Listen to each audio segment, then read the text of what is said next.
today. God has made us victorious. And we are doubly blessed because we have our Pastor Saul Wilson in our midst. To God be the glory. Let us give our respect to our Pastor Saul Wilson. Purihin ang ating Panginoon. We may now be seated. Let us pray.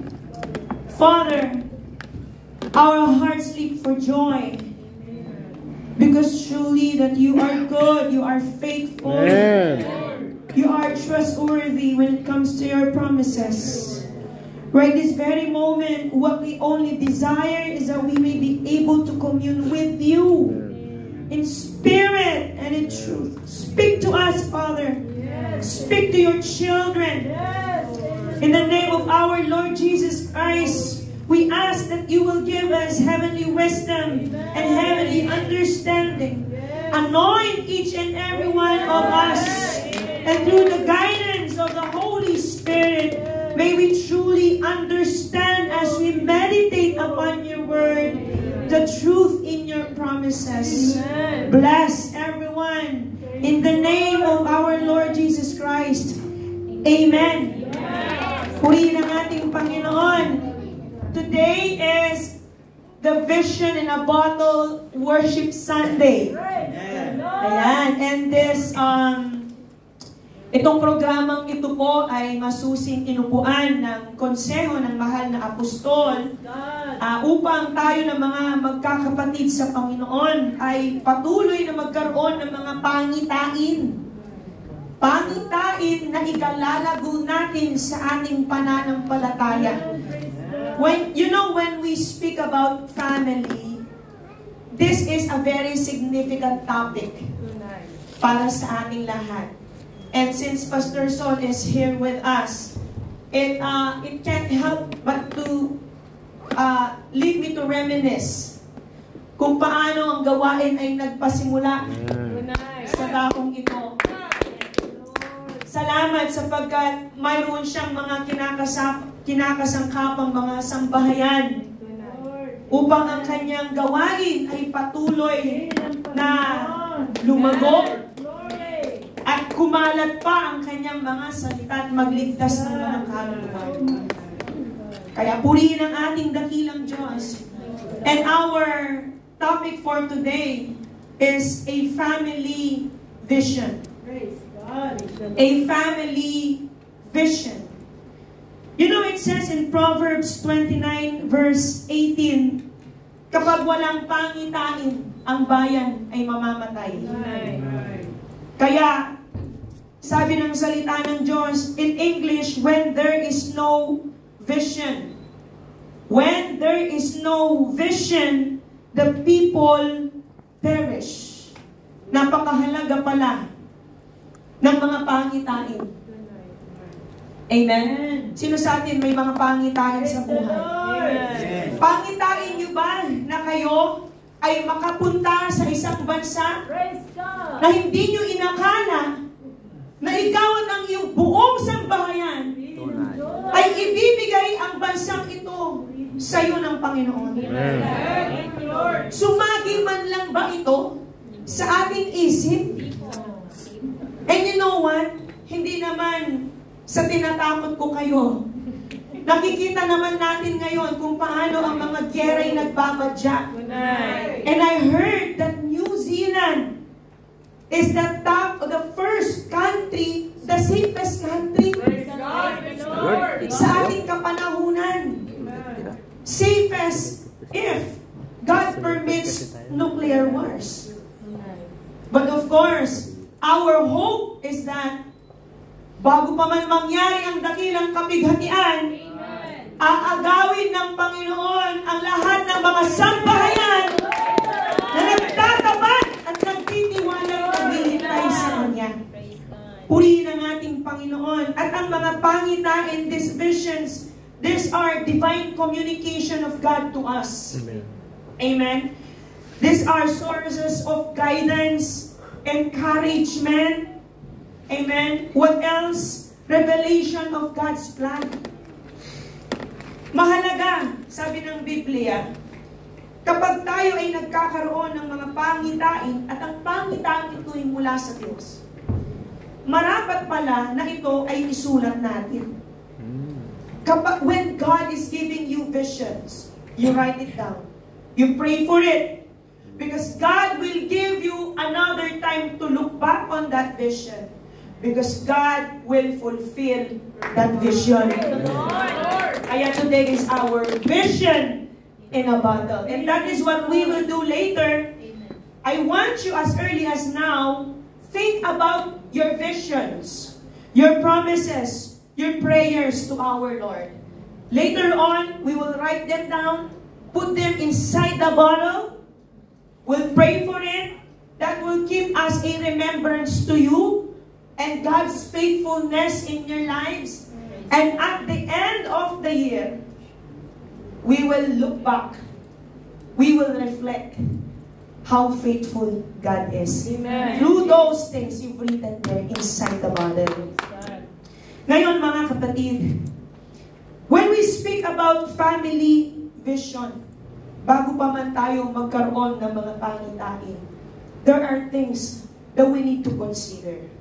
May mga bagay muna na kailangan nating pagbulayan, isipin, balikan. Amen? And we only got 3 points. Ayan, mayroon lang tayong 3 puntos. Gutom na ba kayo?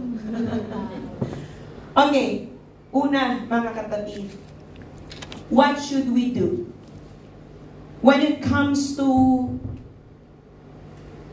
seeing or when it comes to establishing or creating or desiring for your visions as a family, as an individual or as a family?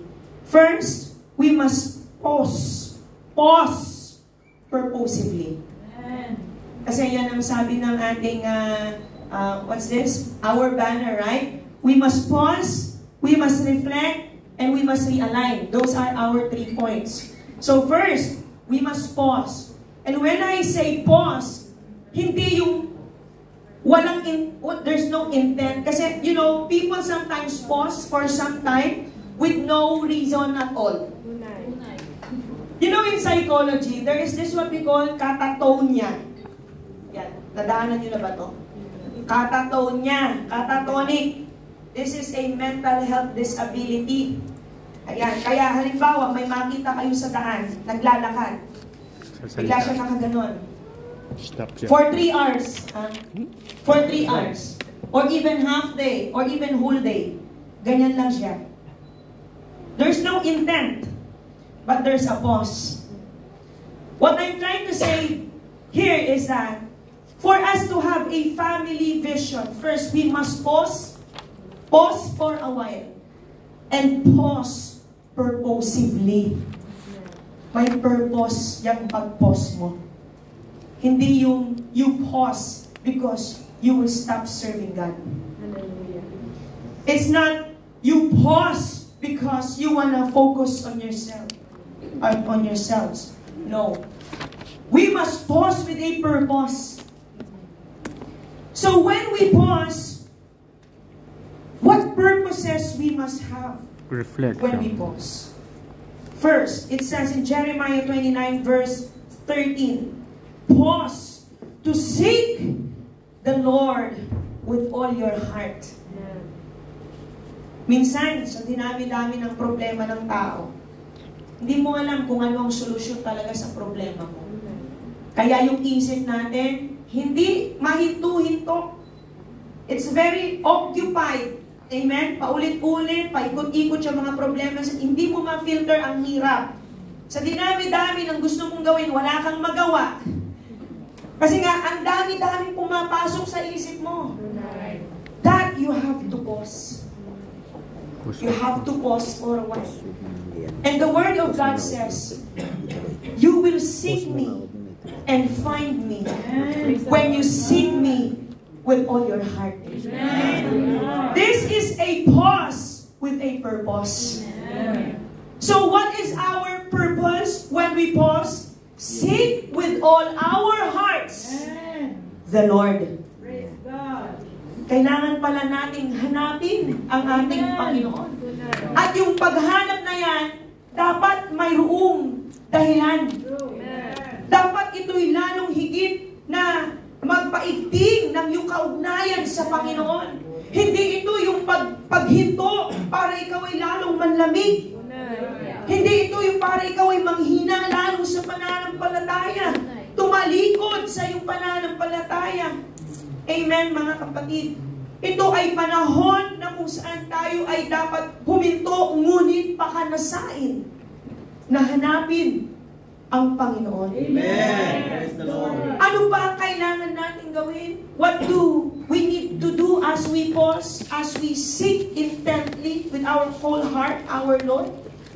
We must also pause to examine ourselves. Amen? Bago ka makagawa o makaisip ng mga pangitain, reality check. Kailangan mo muna talagang be realistic. Ano ba talaga ang kalagayan mo ngayon? Sabi nga sa offertory, heart check. What is the condition of your heart right now? Again and again. This is not about the attendance. Believers may come to congregate, but they are spiritually absent. Inside, yeah. That's true. Kaya mga kapatid, we must pause to examine whether we are still in the faith. Sabi nga dito sa 2 Korinto, chapter 13, verse 5, sabi sa Amplified Version, ano ang sabi ng salita ng Diyos? Test and evaluate yourselves to see whether you are in the faith. Truly. Sa lahat ng mga nasa pananampalataya, magpuri sa Panginoon. Praise the Lord. Praise the Lord. To God be the glory. Test and evaluate yourselves to see whether you are in the faith and living your lives as committed believers. Amen. I'd like to give emphasis on that word. If you are committed believers. Committed means devotion, passion. Praise the Lord. Amen. Sa mga magjowa nga.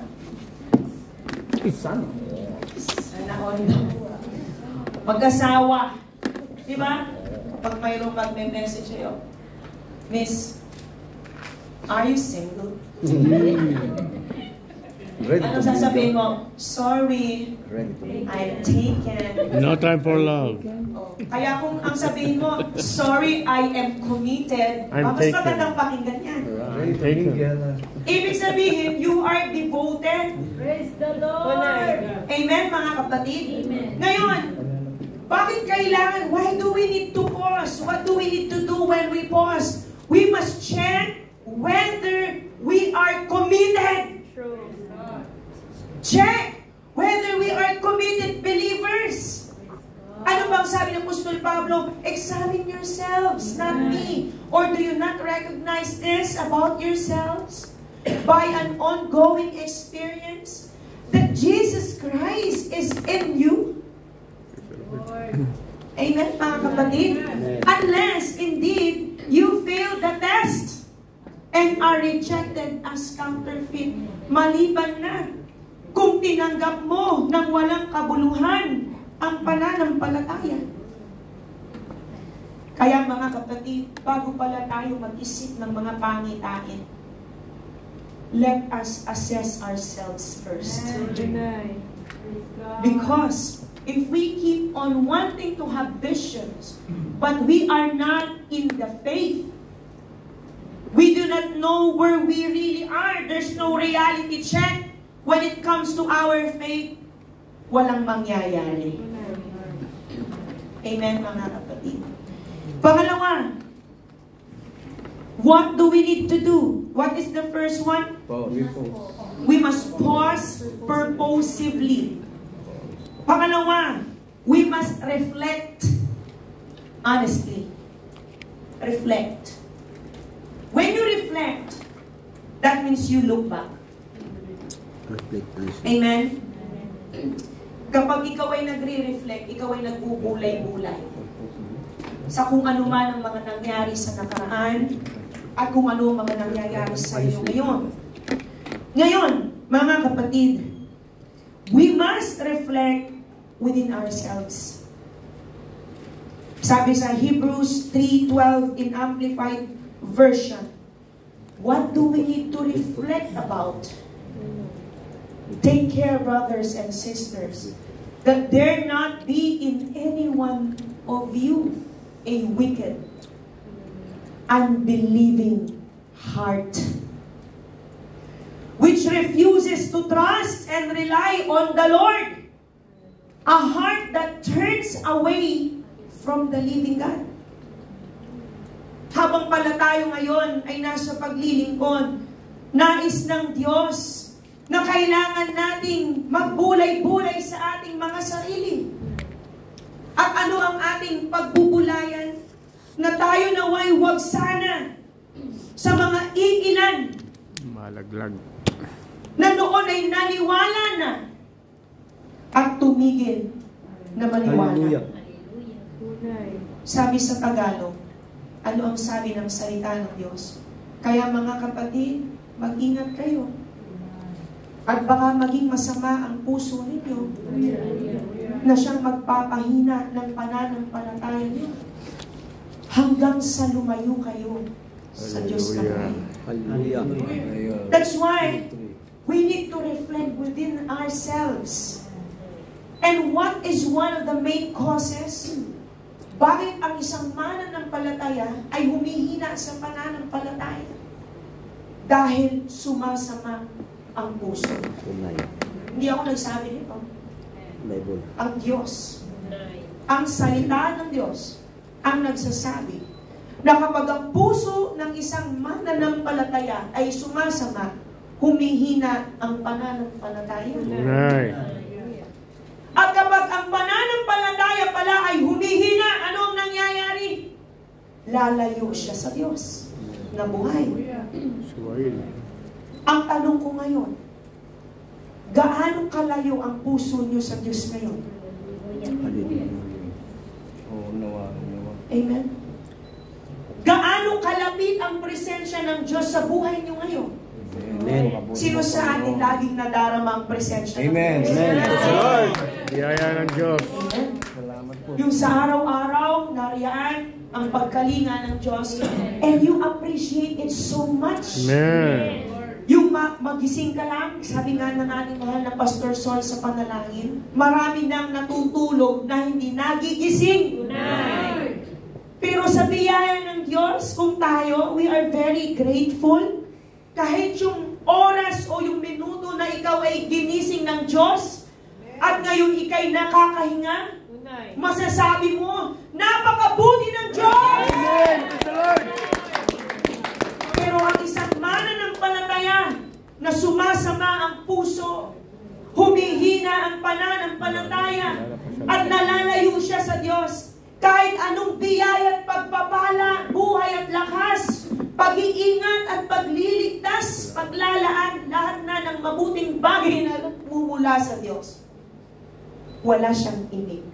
Hallelujah. Di makapagpuri na, di siya makapagpuri. Hallelujah. Hindi man nga niya lang matanggap sa puso niya na ang mga bagay na ito'y mula sa Diyos. Amen. At dahil ang kanyang puso ay sumasama, hindi man lang niya mapasalamatan ng Diyos, hindi man lang niya mapaglingkuran ng Diyos, hindi man lang niya mapagtapatan ang Diyos. Nagkulang siya ng biyaya. Mga kapatid, I'm not saying we are perfect. This is a reality check sa ating lahat. At kahit na ikaw ay nasusumpungan sa iyong sarili, masasabi mong ikay nagtatapak, ang tanong, ang pananampalataya mo ba ay mahina o malakas? Ang tanong, ang puso mo ba ngayon ay nalalayo sa Diyos o malapit? This is a very delicate situation, mga kapatid. Kaya now that we are in this season of expansion, we must reflect within ourselves. Are we Praise the Lord. in the faith?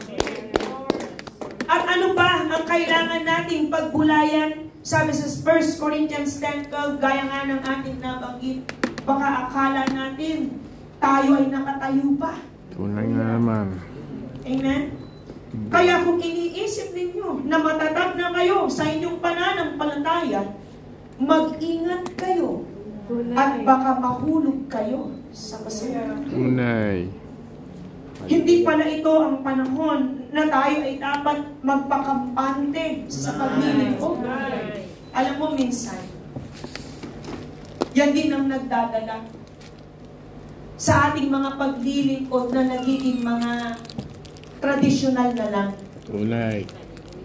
The sincerity sometimes is lacking Tunay. because it becomes routinary. Tunay. Right? Do you agree with me? Amen. Amen. Halimbawa, pumunta ka ngayon dito dahil alam mo, ikaw ay sisimba. Sasambahin mo ang Diyos sa katotohanan, sa Espiritu. Pero, umalis ka sa dakong ito na parang walang nangyari. Hallelujah. Kung paano ikaw ay uhaw na dumating at sabihin mo na your vessel is empty and then you're going home empty. Hallelujah. As if God did not strengthen you. As if you just came to see your brothers and sisters and nothing happened at all. We must, sabi nga ng salita ng Diyos, mga kapatid. So the one who thinks he is standing firm should be careful not to fall. And what we must reflect about as well, what God has done to you and to your family. Amen. Thank you, Lord. Mga kapatid, Thank you, Lord. unang-unang pagpapasalamat natin, iniligtas tayo ng Panginoon. The salvation that the Lord has done for us. And not just that, yung mga biyaya na tinatamasa natin, ikaw kasama ng yung buong sambayan. Mga kapatid, alam niyo po, kung babalikan lang natin lahat ng mga kabutihan at katapatan ng Diyos, nako, kulang ang buhay natin. Kulang ang ating mga pagpapasalamat, mga kapatid. Sabi dito, basahin nga natin ito, in Psalm 77, verses 11 to 13. Look what the Lord has done. Panginoon, aalalahanin ko ang inyong mga gawa. Gugunitain ko ang mga himalang ginawa niyo noon. Iisipin ko at pagbubulay-bulayan ang lahat ng iyong mga dakilang gawa. O Diyos, ibang-iba ang inyong mga pamamaraan. Wala ng ibang Diyos na kasing dakila ninyo. Mga kapatid, we must not just reflect the things that are happening now. We must also look back to where we've been. What were you before? Who were you before? How were you before? Sino ka noon? Paano ka noon? Ano ang kalagayan mo noon? Kawawa tayo noon, mga kapatid. Amen? Mga wala tayong pag-asa. Hindi man nga natin maipagtanggol ang ating mga sarili. Hindi man nga natin mailigtas ang ating mga sarili. Mga tao tayong mapagkailangan. Maliban na bigyan tayo ng buhay ng Diyos, patay tayo. Wala nga tayong maipagmamalaki. Kaya kung ating pagbubulayan yung mga gawa ng ating Panginoon, simula noon. Kasi ang tao madaling makalimot. Diba, mga kapatid? O, halimbawa, sa buong buhay na ikaw ay nandito sa mundo, simula nang ikay ipinanganak, hanggang sa ngayon na tumanda ka na, ang dami ginawa ng Diyos sa buhay mo. Ngayon, halimbawa, ngayong kaarawan mo lang, niwala ka sa iyong isip na parang tinanggap na mabuting biyaya. Nakalimutan mo na yung mga nangaunang taon. na naging tapat ang Diyos sa'yo? Amen. Amen, mga kapatid? Nakalimutan mo na kaagad yun? Na sa dinami-dami ng mga panalangin hiniling mo, kinahabagan ka ng Diyos? And since this is a family vision, yung kahilingan mo na makasama mo ang yung sambahayan sa paglilingkod, nakalimutan mo na yon. Amen. Nakalimutan mo agad yon. Hallelujah. Ang mga bata mo naman magka-dementia. Sa psychology, we call it juvenile dementia. Bata ka pa lang, nakakalimot ka na. Ang tao mapagpasalamat, hindi yan kumakalimot. Tayo na mga anak ng Diyos, huwag nating kalimutan ang gawang mabuti ng ating Ama. Ito dapat ang laging mag-akay sa atin upang tayo lalong higit na magtapat. Kaya palakpakan natin ang Panginoon. Maririto kayo ngayon, ikaw. O sabihin mo lang, hindi mo kasama ang iyong sambayan. O kasama mo ang iyong sambayan. Ikaw at ang iyong sambayan, naririto. Praise the Lord. Halimbawa, ang panalangin mo'y makasama mo ang iyong sambayan. Gawin mo pangitain yan. Isulat mo yan. Ipanalangin mo yan. Dahil ang Panginoon mahabagin. Aalalahanin niya yung mga pangitain yan. Tayong lahat, ang mga presensya natin dito ngayon, ito'y mga pangitain lang nun. Salamat sa Diyos. Ngayon, binigyan ng katugunan ng Diyos. But we must always reflect on the good things. I'd like to insert this in Luke chapter 12, 15 to 19.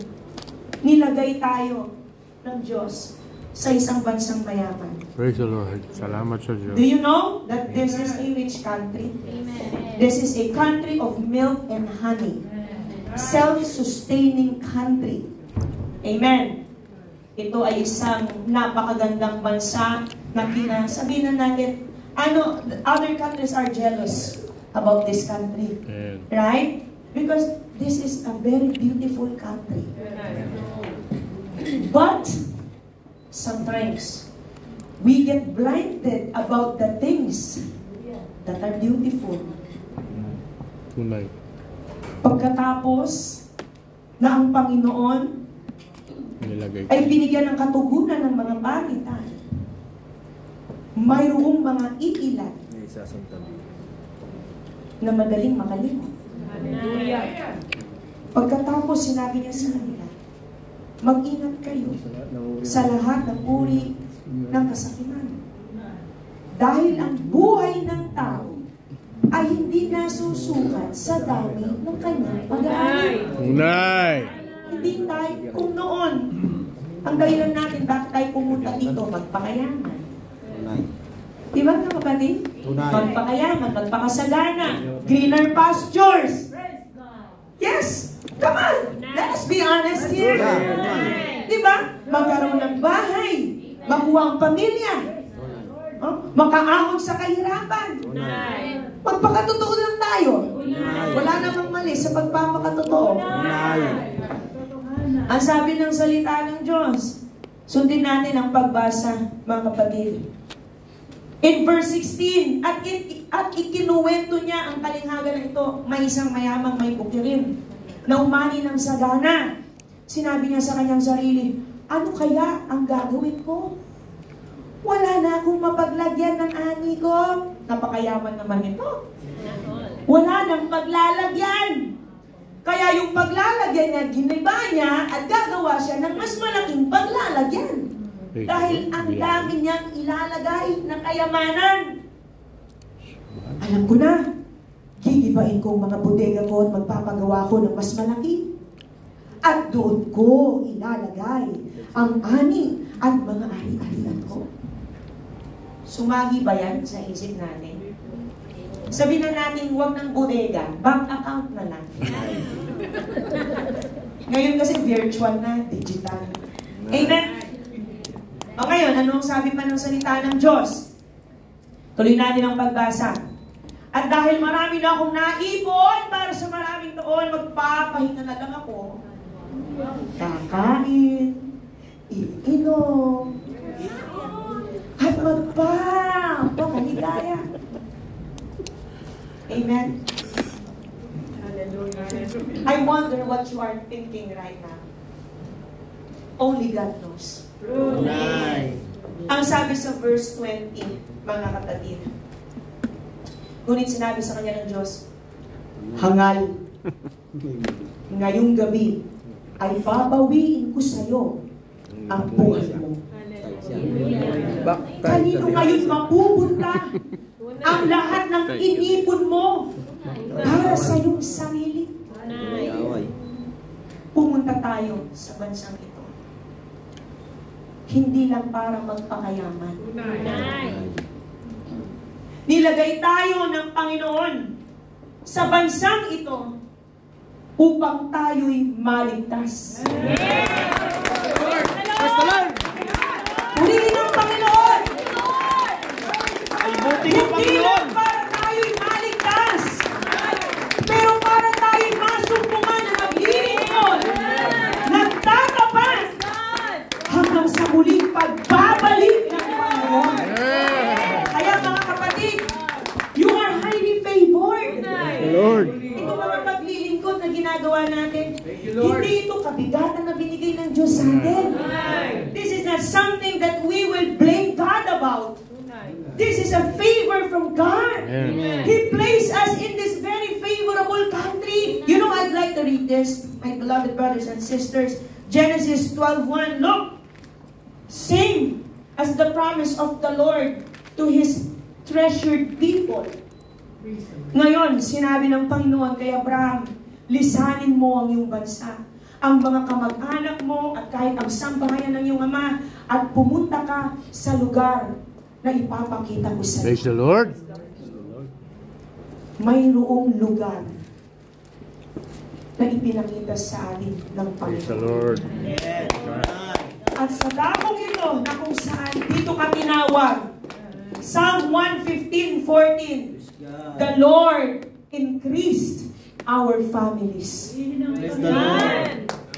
Pinalago tayo ng Panginoon. Paramihin sana kayo ng Panginoon. Kayo at ang inyong mga angkan. Sabi sa Amplified Version, anong sabi ng salita ng ating Diyos? May the Lord give you great increase, you and your children. Ikaw pala, kasama ng iyong buong sambahayan. Ang pangitain ng Panginoon para sa iyo, ikaw at ang iyong sambahayan ay palaguin. Amen. Pagyamanin. Amen. Pagpalain. Amen. Purihin ang Praise Panginoon. the Lord. Ito rin ay isang bagay na kailangan nating pagbulayan. Amen. We must not forget to reflect Amen. how good the Lord is. How good the Lord has been. And how good the Lord will be. Amen. And forever will be. Amen, mga kapatid. Amen. We must always reflect. Now, third, what are we going to do? But before we go to the third, please, I'd like to add some more. Praise the Lord. Eh, paano naman po? Kami naman na walang mga bodega. Sana all. Wala naman kami mga kung meron man kaming bodega, wala naman kaming kayamanan. Wala naman kaming ilalagay sa bodega. Eh, buti pa sila, Lord. Eh, paano naman kami naglilingkod? Wala naman bodega, wala pang kayamanan. Hallelujah. Sa langit, marami. Alam nyo, may sagot ang Panginoon sa inyo. Sa atin. Ano ang sabi ng salita ng ating dakilang Diyos? Sabi sa Matthew 19:27 to 30. Purihin ang ating Panginoon. Sabi sa Tagalog, ayan, basahin natin yan. Ayan. Nagsalita si Pedro. Paano naman po kami? Iniwan namin ang lahat para sumunod sa inyo. Ano ang mapapala namin? Sumagot si Jesus. Sinasabi ko sa inyo ang totoo. Darating ang araw na babaguhin ng Diyos ang mundo. At ako, na anak ng tao, ay uupo sa aking trono at kayong mga tagasunod ko ay uupo rin. Praise God. Sa 12 trono upang husgahan ang 12 lahi ng Israel. Mga kapatid, kasama nating maghahari ang Panginoon. Kung tayo minamaliit, hanggang ditong lupa lang yan. Ang tunay na buhay, nasa buhay na walang hanggan. Kaya ano ang sabi ng Panginoon? Uupo kayo sa trono. Mga kapatid, mas maganda na wala kang upuan dito sa lupa. Pero mayroon kang hari na kasama mong maghahari sa kalangitan. Purihin ang ating Panginoon hanggang 30 ito. Anong sabi sa 29? At ang sino mang nag-iwan ng kanyang bahay, mga kapatid, mga magulang, mga anak o mga lupa, dahil sa akin, ay tatanggap ng mas marami pa kaysa sa kanyang iniwan. At tatanggap din siya ng buhay na walang hanggan. Maraming dakila ngayon na magiging hamak. At maraming hamak ngayon na magiging dakila. Tunay yan. E paano kung nag-amp ka pa? Praise the Lord.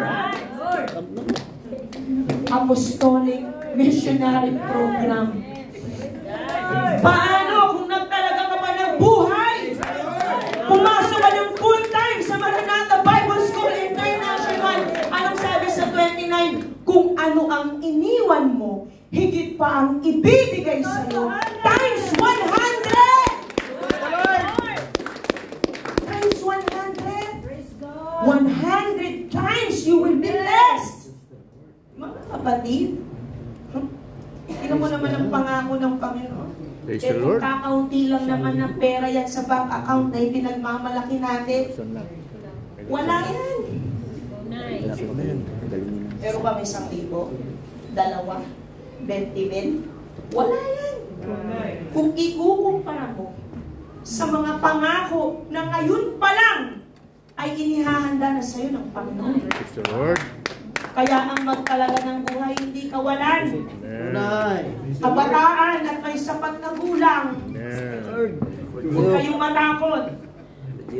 Ito na po ang naghihintay para sa inyo.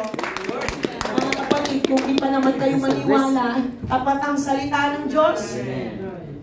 Purihin ang ating Panginoon. At ano ang ating panggagawin, pangatlo at panghuli? First, we must pause purposefully. Second, we must reflect honestly. Third, we must realign. Realign to God's will. Matapos na ikay huminto, mag-isip-isip, nakapagbulay-bulay ka sa iyong sarili. Nakita mo ngayon anong realidad sa'yo, sa iyong pananampalataya, sa iyong sambahayan. Anong gagawin mo ngayon? If you see yourself not aligned to the will of God, what are you gonna do? Realign. What will you do now? Reassess. What would be the significance of pausing and reflecting if you will not do anything? Mawawalang saysay ang pagbubulay natin ngayon. Amen? Mga kapatid. So matapos pala na tayo makapagbulay-bulay, mayroon tayong dapat gawin. Amen. Ano ang ating gagawin, mga kapatid? Wala kasing kubling bagay. Halimbawa ngayon sa inyong mga pagkakaupo, di ko naman kayo tatanungin isa-isa. I don't have the luxury of time. I will not ask you, how about you, brother? How about you, sister? What have you reflected? Are you still in the faith? You know yourself well, Truly. but Amen. God knows you very well. Thank you, Lord. But I won't ask you, don't worry. Truly. God knows. Pero mga kapatid, nothing is hidden Truly. before the eyes of God. Amen. Sabi nga dito, Hebrews 4:13, nothing in all creation, walang makapagtarago sa Diyos. Nakikita niya at lantad sa paningin niya ang lahat. At sa Kanya tayo mananagot. Amen. So, lagot tayo Tonight. kung wala tayong gagawin. Kung mayroon naman tayong gagawin, ayon sa kalooban ng Diyos, hindi tayo mananagot. Pagpapalain tayo. Praise the Lord. Gagantihan ng Diyos ang iyong mga pagtatapat, ang iyong mga pagsusumikat, mga pakikipagtiis, ang iyong mga paglilingkod na nasumpungang ganap. So ngayon pala na walang kubling bagay sa paningin ng ating Diyos, nais ko pang basahin in Psalm 139:1-4. Gusto ko lang malaman how detailed the Lord is. How detailed the Lord is. That nothing can be hidden before the eyes of the Lord. My question, before you went to bed, what did you do last night? Pray. Read in the Bible. Praise God. When you woke up this morning, Pray. what did you do first? Pray. Listen to the Bible. What were you doing there in your mobile phone? Pray. Listen to the audio. What were you doing in the darkness? Kayo nakakaalam niyo, Amen. mga kapatid, at ang Panginoon. Panginoon, sinisiyasan niya ako. Can I read this in English, please? The Word of God says, O Lord, you have searched me and known me. Until 4. To God be all the glory. You know when I sit down and when I rise up. You discern my thoughts from afar. You search out my path and my lying down and are acquainted with all my ways. Even before a word is on my tongue, behold, O Lord, you know it all together. Sa iyong pagkakaupo, alam na alam ng Panginoon. Amen. Mga kapatid, ano pa ang sabi diyan? In your lying down, sa iyong pagkakahiga, ano pa? Wala tayong maikakaila. Kahit yung mga salita na lalabas pa lang sa iyong mga labi. Ngayon, nababasa ng Panginoon ang mga nilalaman ng iyong mga puso.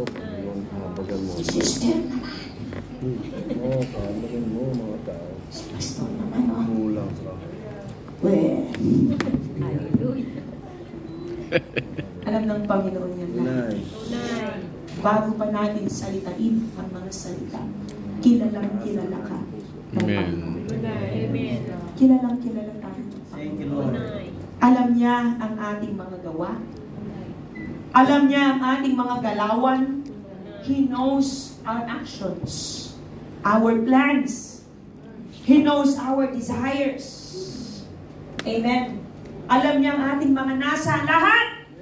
Alam niya patungkol sa atin. Amen. Ngayon na hayag tayo yung mga open book. We are open book before the eyes of the Lord. And He knows whether we are aligned or not. Alam niya. Kung tayo ba ay naaayon pa sa kalooban niya o hindi. Alam niya. Ngayon, ano ang gagawin natin? We must realign. We must realign to God's will. Sabi nga ng salita ng Diyos, in 2 Chronicles 16:9, how will we realign? Again, we must be fully committed. We must be fully committed to Him. Why? Because He will strengthen the hearts of those who fully commit to Him. For the eyes of the Lord range throughout the earth. I'm telling you right now, the eyes of the Lord are going through and fro. Dito sa maikling sulok na ito, ng gusaling ito, akala nyo ba? Ang Panginoon ngayon, nakatingin sa atin. Lord God. Brother Hadley, Brother Joseph. Lahat, hindi isa-isa niya tayong tinitignan ngayon, mga kapatid. Lord, Ang ating tignan mo kami, Lord. For the eyes of the Lord reach throughout the earth to strengthen those whose hearts are fully committed to Him. The Lord wants our hearts to be realigned once again to God's will. And how will we realign? We must be fully committed to Him once again. Some of us may say, you lost your first love to the Lord. Di mo nadadama yung init ng iyong pag-ibig. Maaaring ang mga iba sa atin, nararamdaman mo na parang ikay mechanical being na lang. You go, attend, go home, work, come back to church, go home, work, over and over again. But you don't see yourself, even your heart, fully committed to Him. This is the time. We must realign our hearts to God. Akaunti na lang ang panahon. Bakit natin ito pinagpipilit ang ipangaral? The Lord will not tarry. Hindi na magtatagal kasi ang Panginoon. Baka nadatnan niya tayo na ang ating puso ay malayo sa Kanya. Sabi nga ng salita ng Diyos, mayroong mga naglilingkod sa Kanya, pero malayo ang puso. Ang tanong, isa ba tayo sa Kanya? Huwag mo mangyari. Kaya ngayon pa lang, habang may pagkakataon pa, we must realign our hearts to God. To God be all the glory. And when we say realigning, committing fully our hearts to Him, that means we must acknowledge Him. Proverbs 3:6 Amplified Version. Why? Because when you acknowledge Him in your life, He will remove all the blockage. Yan ang dahilan bakit ang puso ng isang mananampalataya lumalayo sa Panginoon dahil mayroong humahadlang. There is a wall that hinders the relationship.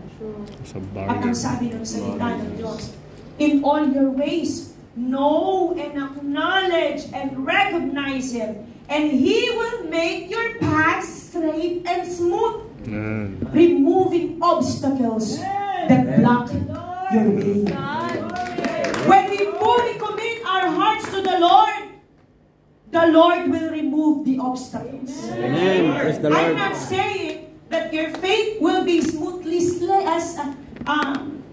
what's this? Smooth sailing. I'm not saying that. But the Lord says, He will remove obstacles. Kasi, those obstacles, yung mga pakikipagbaka mo, those battles that you have are not yours. Amen. Those are God's battles. Amen. Na ipagtatagumpay ka niya. Sapagkat ang Diyos na ay tapat. Amen. Ngayon, kung hindi mo siya, if you will not realign your heart to Him, expect that there will be a lot of obstacles that will remain in your way. Mararamdaman mo ang buhay mo? Parang pabigat ng pabigat. Tunay. Parang nasasabi mo na, parang sinumpa itong buhay ko. Hallelujah. Mararamdaman mo na parang ang layo ng biyaya. Amen, mga kapatid. Pero kung tayo pala magtitiwala, yung mga plano mo sa buhay na paliko-liko, pagkikilalanin mo at manunumbalik ka sa Panginoon, anong sabi ng salita ng Panginoon? He will make your paths straight. Praise God. Magkamali ka man, agawin ka man ng kaaway, hingi ka man ni Satanas sa Panginoon, He will make your paths straight. Yes, Lord. Mananatili ka sa katwiran ng Panginoon. Kaya mga kapatid, we do not just acknowledge Him, but we must love Him. Amen. That is how we realign, rekindle what has been lost. Revelation. Shall we read that in Revelation? Na mayroon palang mga bagay na malapit nang mamatay. Mayroong mga bagay na malapit nang mawala. At ano ang sabi ng salita ng Diyos? In Revelation chapter 3, verse 2, wake up and strengthen and reaffirm, realign what remains of your faithful commitment to me. Recommit. Amen. Recommit yourself to the Lord. Why? Which is about to die. Mayroon palang malapit nang mamatay. Ano ito? Yung pag-ibig. Yung unang pag-ibig mo sa Panginoon. Kaya ang sabi ng salita ng Diyos, reaffirm what remains of your faithful commitment to me, which is about to die. For I have not found any of your deeds completed in the sight of my God, or meeting His requirements. I want you to read this verse intently. You see, these believers are doing the will of God. These believers are serving God. You see? Do you see it? Amen.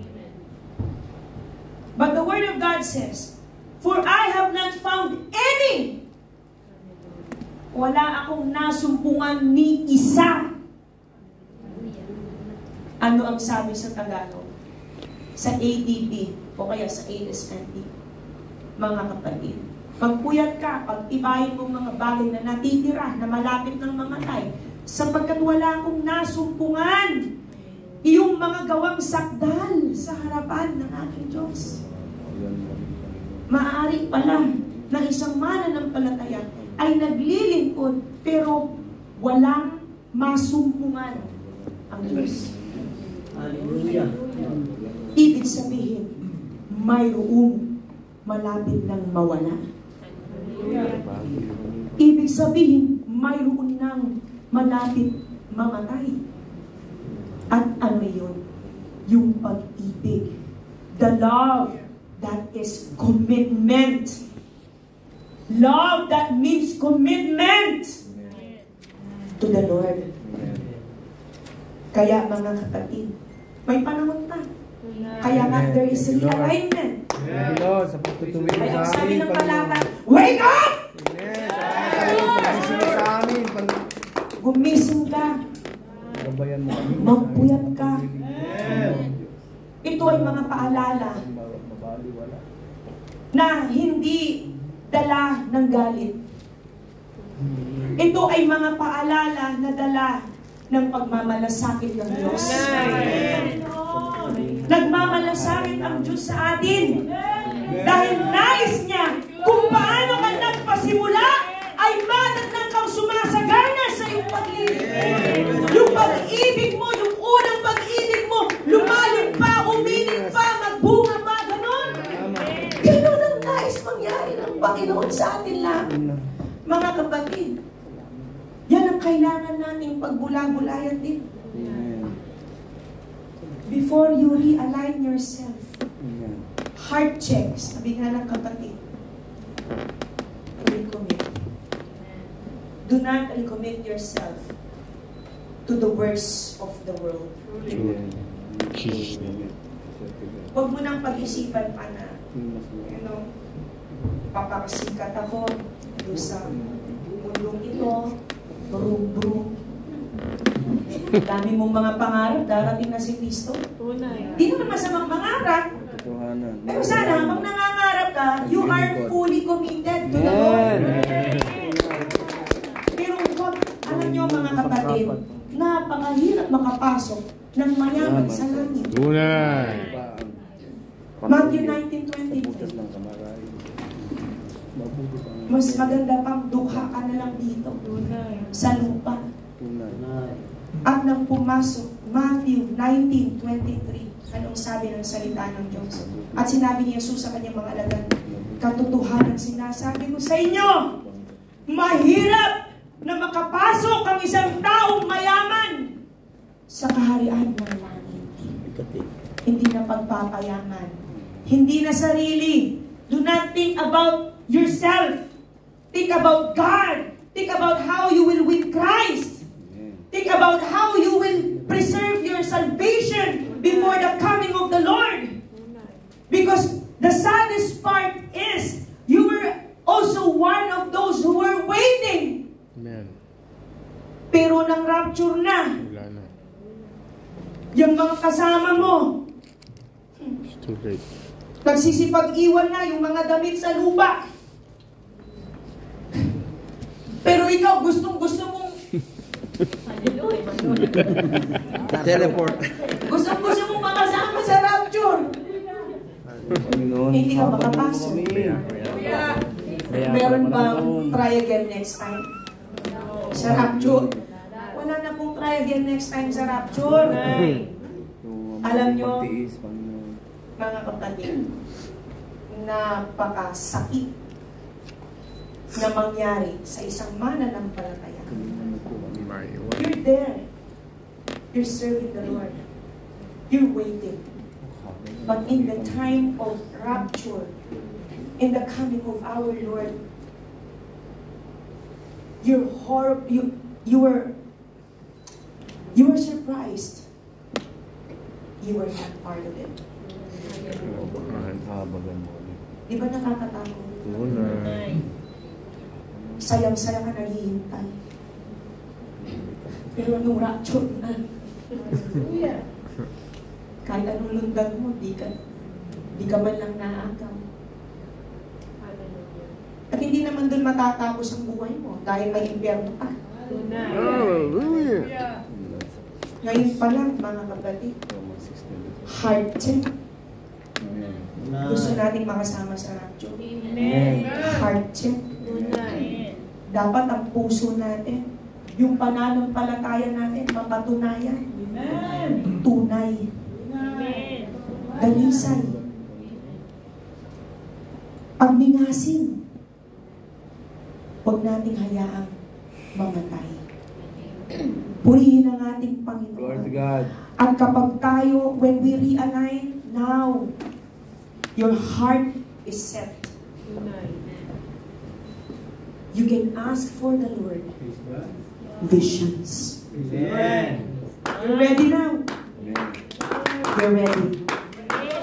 You're ready to ask the Lord to give you visions. Ngayon, ano ang sabi ng salita ng Diyos? Mga kapatid, kapag tayo ay mayroong mga pangitain, ano ang kailangan natin gawin? Ito ba mga pangitain na lang itong mga ito, mga kapatid? Kapag mayroong pangitain, may kalakip na pangako. At ang ating relasyon sa Diyos, it's not just a one-way relationship. While you are having these visions, and the Lord will fulfill those visions, you must do something too. You must prove to the Lord that you are worthy of these visions. So you have promises to keep. Amen? Mayroon ka rin mga pangako sa Panginoon na kailangan tuparin dahil tutuparin ng Panginoon ang mga pangako niya sa iyo. Gagawin ng Panginoon ang mga pangitain niya sa iyo. But it should be a mutual relationship. Kaya ang sabi in Ecclesiastes 5 verses 4 to 5, whatever it is, kaya mamaya mag-iingat tayo sa ating mga visions. Amen? When you write down your visions on that piece of paper, make sure you have this set of the heart. Pagka ikaw ay nananata ng panata sa Diyos, huwag kang magliban ng pagtupad. Sapagkat siya'y walang kaligayahan sa mga mangmang. Tuparin mo ang iyong itinanata. Sabi sa verse 5, mga kapatid, maigi nga ang ikaw ay huwag manata kaysa ikaw ay manata at hindi tumupad.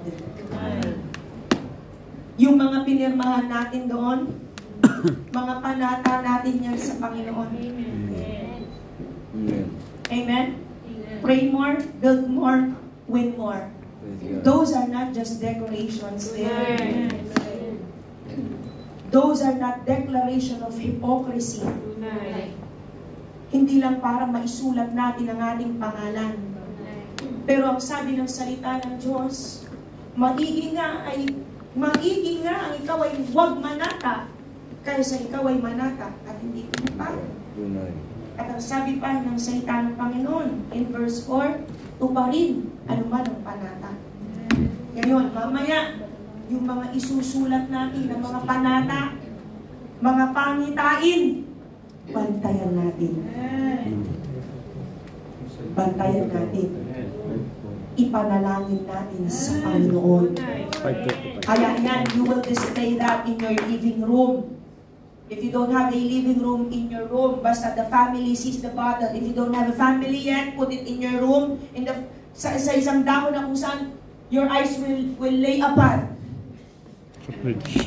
Tapos ilagdingin mo sa cellphone mo, no? Kasi yung cellphone mo pala yung unang pinaharapan. No, mga kapatid? Somewhere na talagang una mong titignan. Mga iba sa inyo, pagkagising sa salamin nakatingin. O sige, sabit mo sa salamin. Bantayin natin ang ating mga pangitain. Ang ating mga panata. At dito na tayo magtatapos. Ano ang gagawin ng ating Panginoon sa mga pangitain ito, mga kapatid? In Habakkuk chapter 2, verses 2 until 3, sino sa atin dito may mga pangitain? Praise the Lord! Kasama kamay, magpuri sa Panginoon. Praise the Lord! Do you have requests to the Lord? Amen. Do you have petitions to the Lord? Promises? Prayers? This is the time. Take advantage of the time. Look what the Lord promises. Ito ang sagot ng Panginoon kay Habakkuk. Isulat ng malinaw sa sulatang bato ang pahayag na ito para madaling basahin. Okay? So isusulat natin legibly. Amen. Hindi yung ikaw mismo, hindi mo maunawaan yung sinulat mo. Anak! Makigbasa nga, hindi ko maintindihan yung pangitain. Hallelujah. Pangako po, Panginoon, hindi ko mabasa.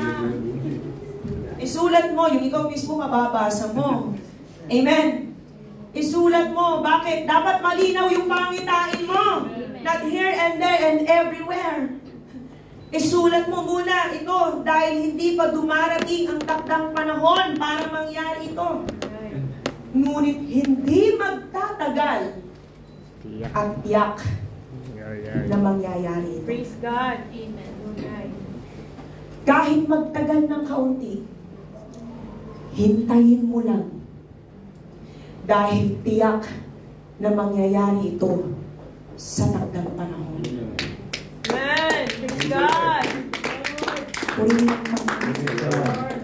ang mga pangarap mo ba Ang mga pangitain mo ba, ang mga kahilingan mo ba ay patungkol sa'yo at sa iyong sambahayan? Sabi ng Panginoon, hintayin mo lang. Tunay. Because the Lord is testing our patience and trust. Hintayin mo lang. Dahil tiyak na mangyayari ito sa dagdag panahon. Amen. Purihin ka ang maraming Diyos. Pagpalain mo yung mga salita. Salamat din, Panginoon, sapagkat alam namin na sa iyong pangalan ay mayroong katunayan maging mga pangitain ito. Bantayan mo ngayon ang aming puso, ang aming isip, at tulungan mo na sa amin mga pagbubulay-bulay. Masumpungan mo. Na muli namin that we must recommit ourselves fully committed to our Lord. Salamat po. Ito po ang aming samot dalangin. Sa pangalan ng aming Panginoong Jesus. Amen. To God be all the glory. Before we build